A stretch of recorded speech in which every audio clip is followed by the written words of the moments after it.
Unsolicited advice can harm relationships by making recipients feel criticized and patronized.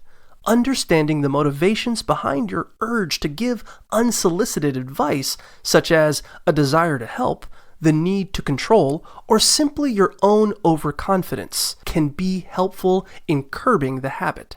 Try listening attentively, asking questions, and validating your friend's emotions before suggesting your own opinion. You can also ask up front if your friend is looking for advice, and only offer specific help based on their needs as an effective way to be supportive and navigate away from giving unwanted advice. If you're the recipient of unsolicited advice, you can politely redirect the conversation or express the desire to simply vent, to preempt unhelpful suggestions.